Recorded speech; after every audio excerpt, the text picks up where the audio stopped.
ASP.NET MVC4 database के एक और ट्यूटोरियल में आपके सामने हैं। और आज के इस ट्यूटोरियल में हम बात करेंगे कि हम किस तरह ऐड कर सकते हैं पेजिंग की फंक्शनैलिटी को अपने ASP.NET MVC4 एप्लीकेशन में। और आपके सामने है, ये है पेजिंग का ऑप्शन। जब हम पेज 2 पे क्लिक करेंगे तो उससे रिलेटेड जो रिकॉर्ड होगा वो शो होगा। उसी तरह 3 पे रिलेटेड रिकॉर्ड शो होगा और 4 और रिलेटेड रिकॉर्ड शो होगा। तो किस तरह इसको इम्प्लीमेंट करते हैं, आज चलते हैं, स्टार्ट करते हैं। इस ट्यूटोरियल में हम उस एप्लीकेशन को यूज़ कर रहे हैं जिसको हम पिछले 4 ट्यूटोरियल से क्रिएट कर रहे हैं। ये आपके सामने है। तो मैं इसको अगर रन करूं इस स्टेज पे तो आप देखेंगे ये आपको शो करेगा वो सारे रिकॉर्ड जिसमें इज एक्टिव ट्रू है। आपके सामने है, इज एक्टिव ट्रू वाले सारे रिकॉर्ड शो कर रहा है। इसके अलावा हम इसको सर्च भी कर सकते हैं, जिसको हमने क्रिएट किया था पिछले ट्यूटोरियल में। आपके सामने सर्चिंग हो रही है। करंटली अगर हम अपने होम कंट्रोलर में जाएं तो आप देख रहे हैं हमारे पास 2 इंडेक्स के मेथड्स हैं, एक्शन रिजल्ट मेथड्स। एक है गेट वाला और एक है पोस्ट।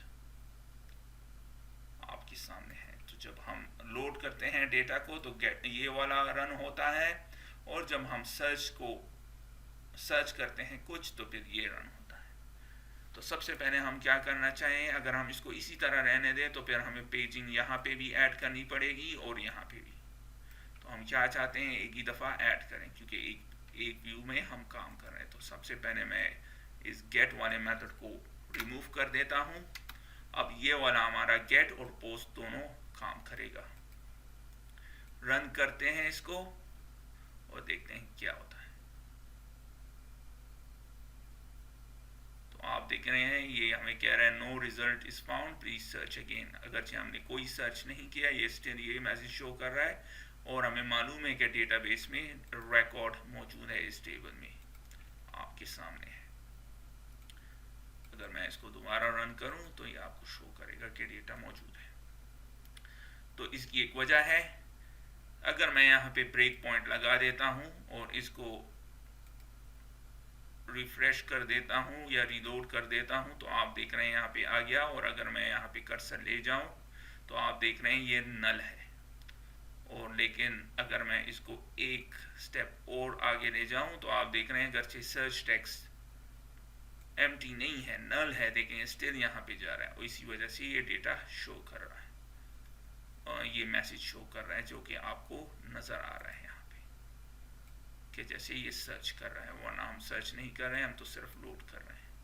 तो हमने एक एक्स्ट्रा चेक यहाँ पे लगाना है। अगर सर्च टेक्स्ट नल हो, नल ना हो, यहाँ पे तब जाओ जब सर्च टेक्स्ट नल ना हो। Search text is not equal to null, or search text empty भी ना हो।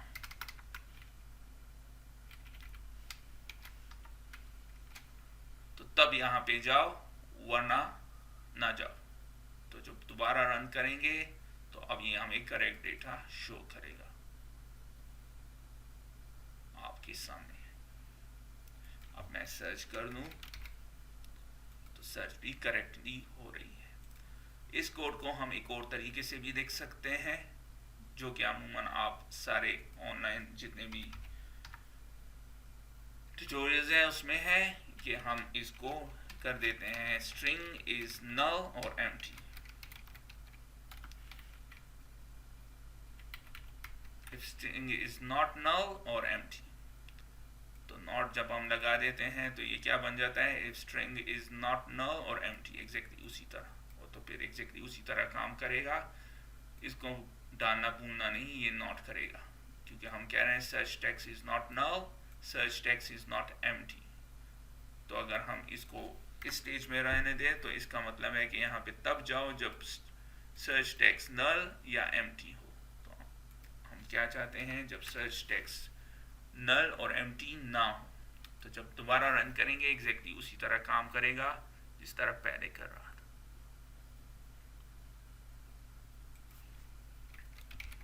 मार्क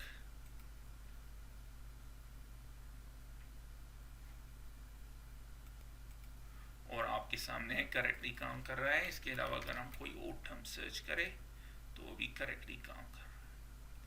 अब ये कोड बिल्कुल सही है, लेकिन हमने इसमें थोड़ी सी इंप्रूवमेंट और लानी है। और हम चाहते हैं करंटली, अगर आप इस कोड को देखें, जब ये पहली दफ़ा अगर हम कुछ सर्च करें तो ये पहली दफ़ा डेटाबेस में चाहता है और वो सारे रिकॉर्ड लाता है जिसमें इज एक्टिव ट्रू। देख लेते हैं, सॉरी, इज एक्टिव ट्रू आपके सामने है। और फिर अगर सर्च भी करना है कर रहा है तो ये फिर यहाँ पे जाता है, तो 2 दफ़ा डेटाबेस को पे ये कांटेक्ट करता है। तो हम क्या चाहते हैं कि एक ही दफ़ा कांटेक्ट करे। अगर तो डेटा को लोड कर रहा है तो ये सिर्फ ये करें, और अगर हम सिर्फ सर्च कर रहे हैं तो सिर्फ फिर यहाँ पे ये कोड रन हो। तो किस तरह करेंगे, बहुत आसान। इसको कॉपी कर लेते हैं और यहाँ पे मैं एल्स कर देता हूँ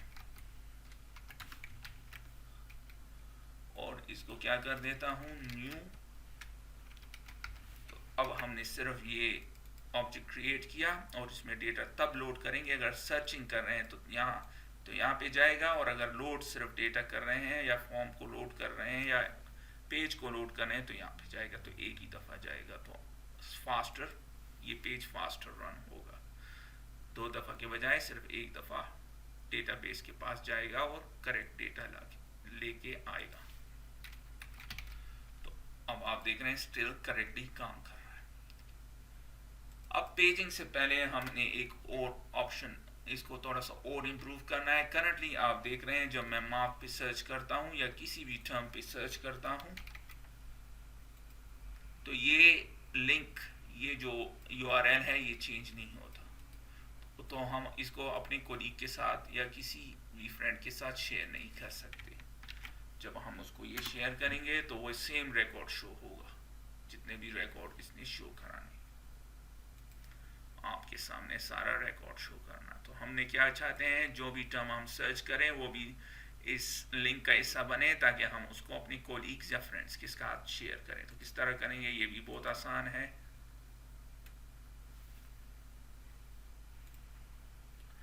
और अब हम अपने व्यू में चलते हैं और यहाँ पे जहाँ लिखा है html.begin form, और इसमें हम इसको कहेंगे कि जाओ इंडेक्स में, इस वाले में जब हम पोस्ट बैक करेंगे और होम कौन सा कंट्रोलर है, होम, और फिर फॉर्म का कौन सा मेथड यूज करो, गेट। और अब मैं सर्च करता हूँ मार्क, जो भी रिजल्ट आता है आप देख रहे हैं इसने सर्च टेक्स्ट को यहाँ पे ऐड कर दिया। जो मैं इसको कॉपी कर देता हूँ अपने फ्रेंड या किसी को पे दोस्त को भेज देता हूँ तो आप देख रहे हैं उसको वो करेक्टली शो होता है।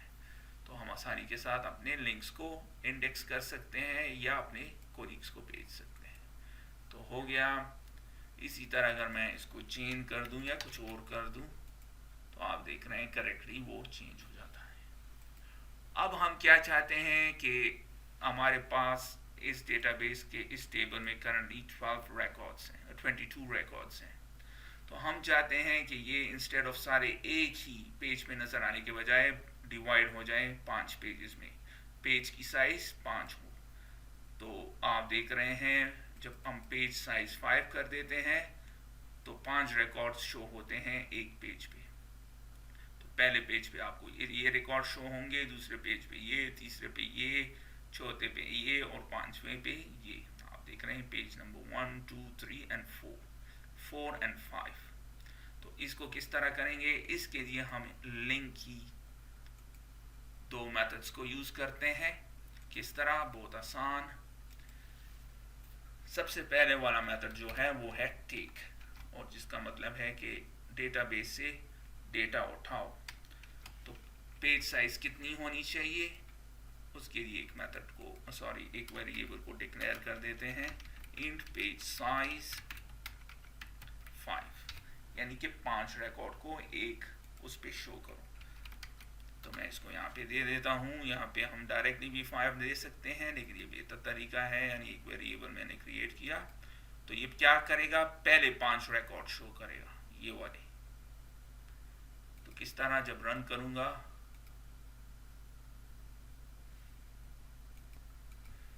आपके सामने है, पहले 5 रिकॉर्ड ये शो कर रहा है जो कि पेज 1 में है, आपके सामने है। Mark Smith, Jane Wilson, Mark Taylor, Javed Iqbal और टीना जेम्स, और वही है। अब मैं चाहता हूं ये वाले रिकॉर्ड, पेज 2 वाले रिकॉर्ड शो करें। तो किस तरह करेंगे? बहुत आसान। हम चाहते हैं ये पहले 5 को स्किप कर दें या इग्नोर कर दें और उसके बाद के 5 को शो करें। तो उसके लिए हम यूज करते हैं स्किप वाला मेथड भी है इसमें, स्किप। और कितने को स्किप करो, कितने रिकॉर्ड को स्किप करो? पहले 5 को। तो इस कोड का क्या मतलब है कि पहले 5 वाले छोड़ दो और उसके बाद वाले 5 को लो। तो रन करते हैं और देखते हैं कि किस तरह।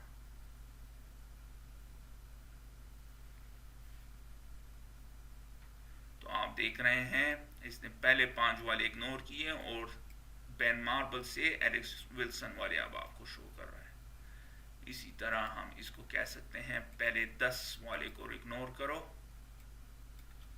तो ये क्या करेगा? पहले 10 वाले इग्नोर कर देगा और फिर 11 टिम जॉनसन से लेके टीना मार्बल वाले शो करेगा।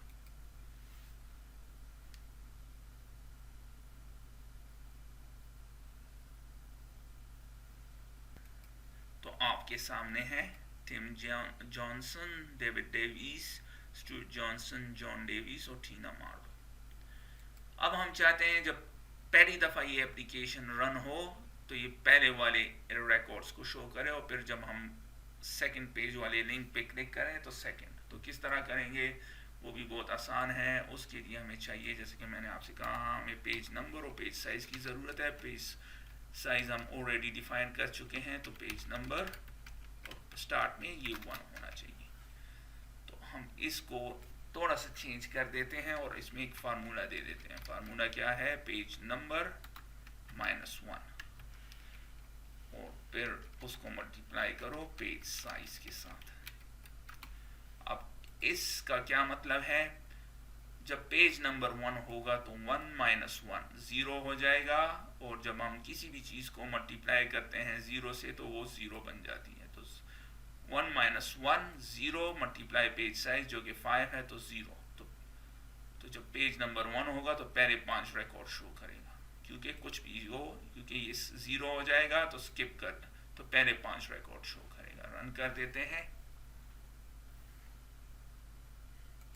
तो आपके सामने है पहले 5 शो कर रहा है, मार्क स्मिथ से टीना जेम्स तक, मार्क स्मिथ से टीना जेम्स।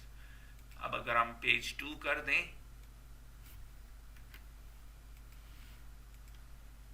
इसको स्टॉप कर देते हैं, इसको 2 कर दें, तो 2 - 1 मल्टीप्लाई बाय पेज साइज, तो 1 मल्टीप्लाई 5 तो पहले 5 को स्किप कर दो जब पेज 2 हो, इनको स्किप कर दो और ये 5 वाले शो करो। तो दोबारा रन करते हैं और आप देखेंगे कि अब ये आपको बेन मार्बल से लेके एलेक्स विल्सन वाले रिकॉर्ड को शो करेगा। आपके सामने है बेन मार्बल, एलेक्स जॉनसन और एलेक्स विल्सन। इसी तरह एक और एग्जांपल कर देते हैं। अगर पेज नंबर 3 हो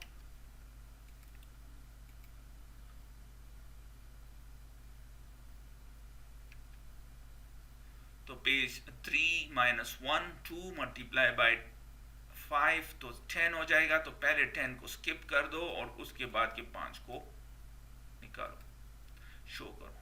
तो पहले 10, ये पहले 2 पेजेस को स्किप कर देगा और ये वाले रिकॉर्ड शो करेगा। तो रन कर दें,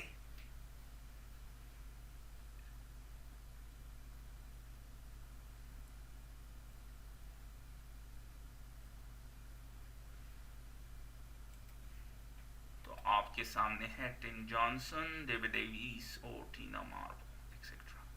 तो 11 से 15 वाले रिकॉर्ड को शो कर रहा है। तो अब हम क्या करेंगे, इसको थोड़ा सा इंप्रूव करते हैं। जब ये प्रोग्राम रन हो तो पेज नंबर 1 होना चाहिए। तो किस तरह? हम यहाँ पे इसको डिक्लेयर कर देते हैं पेज नंबर इक्वल्स टू 1। तो जब पहली दफा रन होगा तो पेज नंबर 1 होगा और पहले 5 रिकॉर्ड शो करेगा।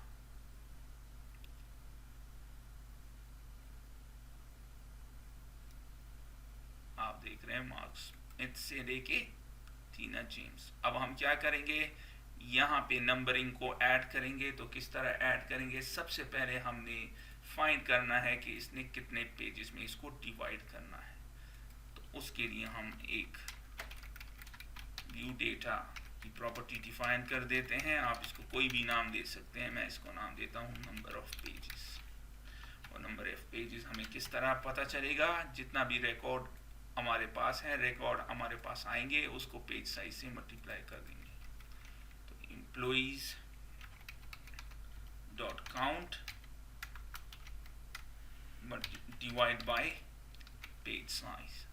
तो अब हमारे पास डेटाबेस में 22 रिकॉर्ड्स हैं, जिसका इज एक्टिव 1 है। तो 22 को जब हम डिवाइड करेंगे 5 से, क्योंकि पेज साइज 5 है, तो ये कितने हो जाएंगे 4.4। रिजल्ट हमारे पास क्या आएगा 4.4। तो जब 4 पॉइंट समथिंग हो जाए तो हमने इसको कन्वर्ट कर देना है 5 में। लेट्स से अगर ये 3.4 हो या 3.01 हो तो हमने इसको कन्वर्ट करना है 4। अगर ये एग्जैक्टली 3 है तो फिर इसको 3 रहने देना है। लेकिन अगर 3 पॉइंट समथिंग या 2 पॉइंट समथिंग हो, 2 पॉइंट समथिंग हो तो 3 में कन्वर्ट हो जाओ, 3 पॉइंट समथिंग हो तो 4 में कन्वर्ट हो जाओ, और 4 पॉइंट समथिंग हो तो 5 में कन्वर्ट हो जाओ। तो उसके लिए हम यूज करते हैं math.seeding की ये प्रॉपर्टी या मेथड। और आप देख रहे हैं एरर दे रहा है, क्यों, क्योंकि सीडिंग चाहता है जो वेरिएबल या जो पैरामीटर हम इसे दें वो डबल हो, यानी डेसिमल में हो। तो इसको कन्वर्ट कर देते हैं, कन्वर्ट टू डेसिमल। तो अब ये एरर नहीं देगा, आपके सामने है। अब हमारे पास नंबर ऑफ पेजेस मौजूद हैं, तो हम जनरेट कर देते हैं। इसको कॉपी कर लेता हूं मैं, और इसको हम यहाँ पे देंगे। जब डेटा हो, पहले डेटा शो करो, फिर नंबरिंग शो करो। तो हम फॉर लूप लगाएंगे। फॉर एक वेरिएबल आई इक्वल्स टू 1 से स्टार्ट करो और तब तक जाओ जब तक नंबर ऑफ पेजेस हो। अगर 5 है तो 5 तक जाएगा। इसको कन्वर्ट करना है हमने इंट में, क्योंकि कन्वर्जन मांग रहा है। हो गया, और फिर इंक्रीमेंट करो जैसे कि लूप में होता है, फॉर लूप में।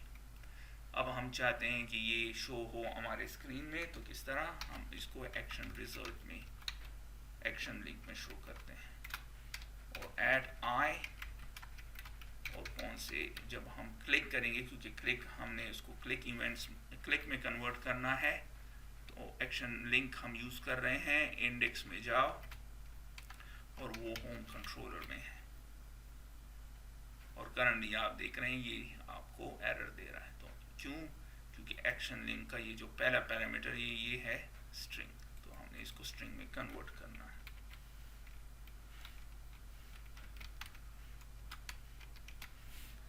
स्ट्रिंग में कन्वर्ट हो गया। अब जब रन करेंगे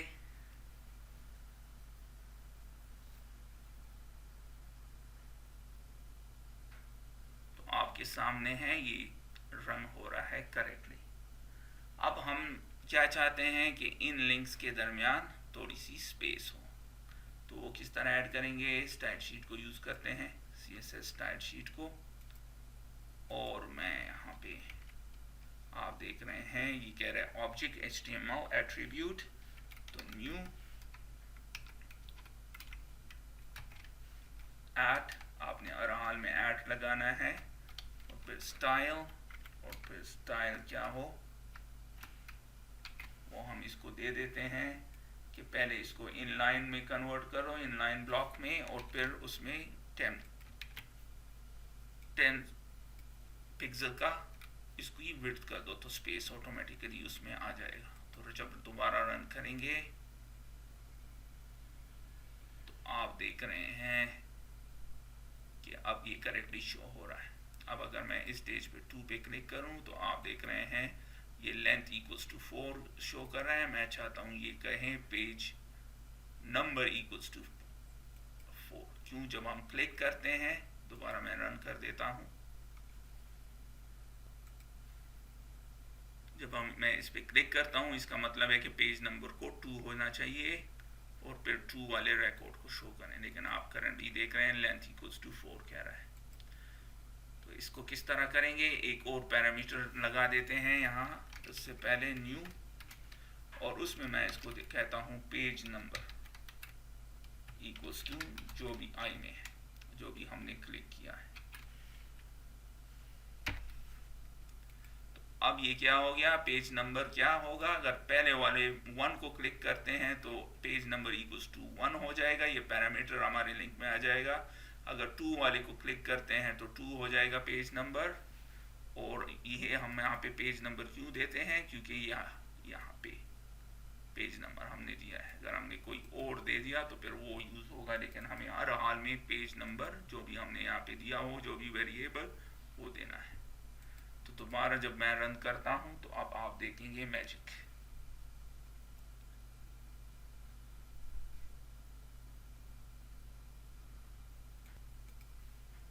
आप देख रहे हैं पेज 1 शो हो रहा है और उसमें पेज 1 वाले सारे रिकॉर्ड, मार्क स्मिथ से टीना जेम्स, मार्क स्मिथ से टीना जेम्स। जब 2 में जाएंगे, अब पेज नंबर 2 हो गया, और जब पेज 2 हो जाएगा, जैसे कि हमने कहा था, जब पेज नंबर 2 हो जाएगा तो पहले 5 वाले स्किप कर दो, क्योंकि 2 माइनस 1 इंटू 5, तो पहले 5 स्किप हो जाएंगे, तो फिर पेज 2 वाले रिकॉर्ड्स शो करेगा।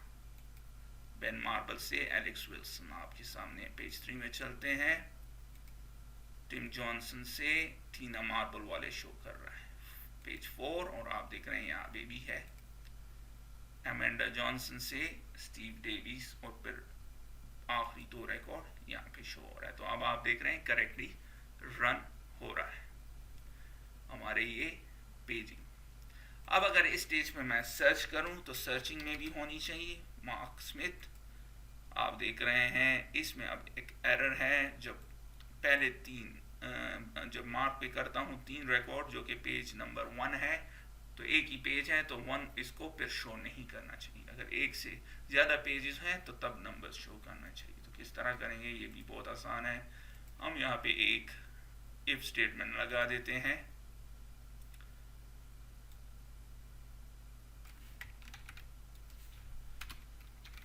If page number is greater than 1, अगर 1 है तो ना शो करो, उस वक्त शो करो जब पेज नंबर 1 से ज़्यादा हो। तो जब दोबारा रन करते हैं,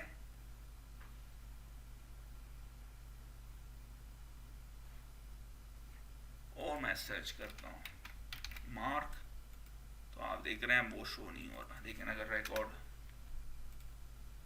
उससे ज़्यादा हो तो शो हो रहा है।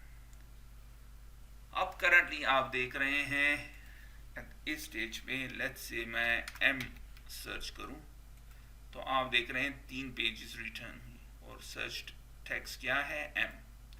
अगर मैं 2 पे क्लिक करूं तो आप देख रहे हैं सारे रिकॉर्ड चले गए, यहाँ से वो एम का टर्म भी चला गया और दोबारा सारे रिकॉर्ड शो कर रहा है। तो इसको किस तरह इम्प्रूव करेंगे? ये भी बहुत आसान है। हम यहाँ पे हम पहला काम क्या करेंगे, हम चाहते हैं जब हम सर्चिंग करें तो हमारा ये जो सर्च का टेक्स्ट है ये सेव हो।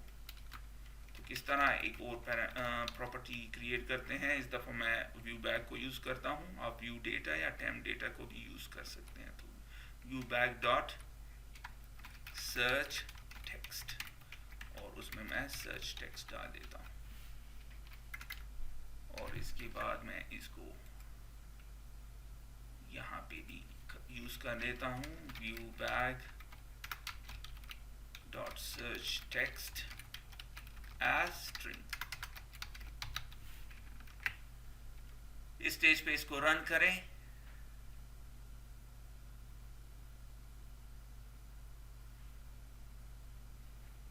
और अगर मैं एम को दूं तो आप देख रहे हैं एम हो रहा है, लेकिन आप देख रहे हैं दोबारा यहाँ से चला गया और यहाँ से भी।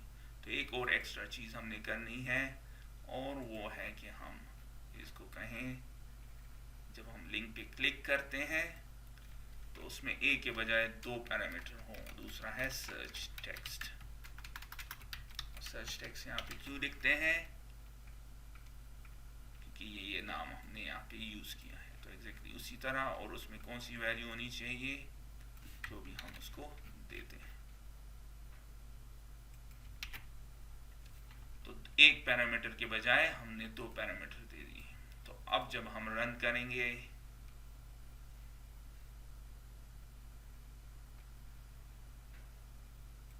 और मैं यहाँ पे m को सर्च करता हूँ तो आप देख रहे हैं m तो आ गया 2, तो आप देख रहे हैं पेज नंबर 2 और सर्च टर्म m, तो यहाँ सब में m है, इसमें भी है, इसमें भी है, इसमें भी है, और 3 इसमें भी m है। तो आप देख रहे हैं आप करेक्टली काम कर रहा है। तो सो फार हमने क्या किया, हमने पेजिंग की फंक्शनैलिटी को ऐड किया, थोड़ा सा अपने कोड को मज़ीद इम्प्रूव किया, आपके सामने है। अब अगर आखिरी चीज़ जाने से पहले अगर मैं ये सारे रिकॉर्ड को डिलीट कर दूं और दोबारा अपने एप्लीकेशन को रन करूं,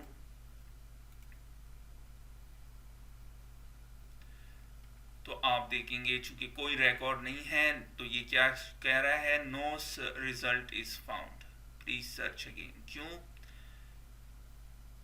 हमने तो कोई सर्च नहीं किया, तो ये मैसेज क्यों दे रहा है, इसलिए दे रहा है कि हमने अपने इंडेक्स में व्यू में कहा था कि अगर कोई रिकॉर्ड ना हो तो फिर क्या करो, नो रिजल्ट इज फाउंड का ये मैसेज दो। तो हमने इसको थोड़ा सा इम्प्रूव करते हैं। मैं चाहता हूँ जब हम सर्च करें और कोई रिकॉर्ड रिटर्न ना हो, तो व्यू बैग डॉट मैसेज, आप व्यू डेटा भी यूज कर सकते हैं और टेम्प डेटा। तो मैं चाहता हूँ ये वाला, इसे यहाँ से कट कर दें और यहाँ पे पेस्ट कर दें। चलिए वो मिस हो गया। So no record, no match is found, please search again।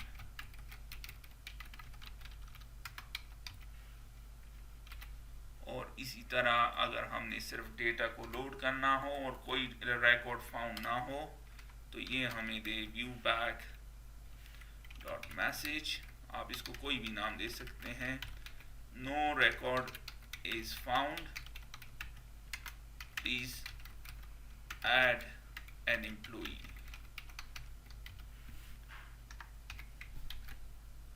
इन दोनों को एक ही रखें ताकि आपको एक ही दफ़ा यूज़ करना पड़े, वरना फिर आपको और ज़्यादा मेथड्स और ज़्यादा कोड लिखना पड़ेगा।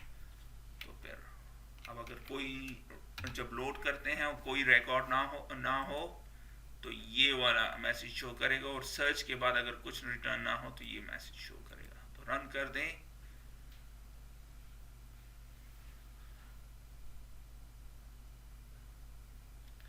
No record is found, please an employee. और अगर मैं यहाँ पे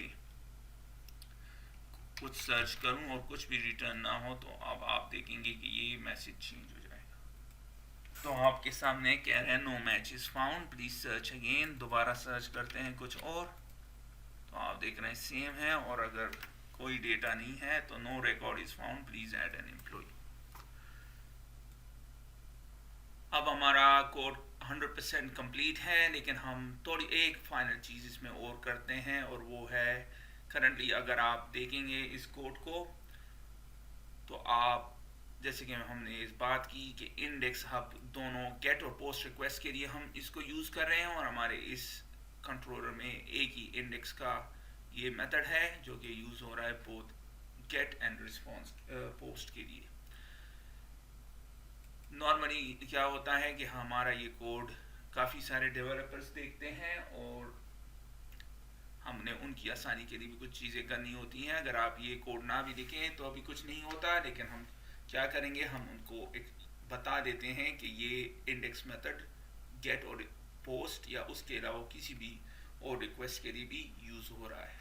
तो हम क्या करते हैं, हम लिख देते हैं एक्सेप्ट वर्ब्स। गेट और पोस्ट को वर्ब्स भी कहते हैं। तो और कौन से वर्ब्स हम यूज़ कर रहे हैं, गेट एंड और पोस्ट। तो अब इस एक्स्ट्रा स्टेटमेंट से क्या है, जब भी कोई इस कोड को देखेगा या मैं देखूंगा, आपने लिखा है और मैं देखूंगा, तो मुझे समझ आ जाएगी कि ये गेट एंड पोस्ट के लिए इंडेक्स यूज हुआ है। ये एक्शन रिजल्ट मेथड गेट और पोस्ट दोनों के लिए यूज हो रहा है। जब हम ऐड कर लेते हैं तो स्टिल सेम तरीके से काम करता है। तो अगर आप इस कोड को ऐड ना भी करें तो कुछ नहीं होता, लेकिन ये बेहतर तरीका है। आप देख रहे हैं काम कर रहा है, करेक्ट डेटा शो कर रहा है और हम सर्च भी कर सकते हैं आपके सामने। और हम इसको रिमूव कर दें और आपके सामने सारा डेटा मौजूद है। तो इसके साथ ही मैं इस ट्यूटोरियल को ख़त्म करता हूँ। फिर मिलते हैं किसी और ट्यूटोरियल में, तब तक के लिए खुदा हाफिज़।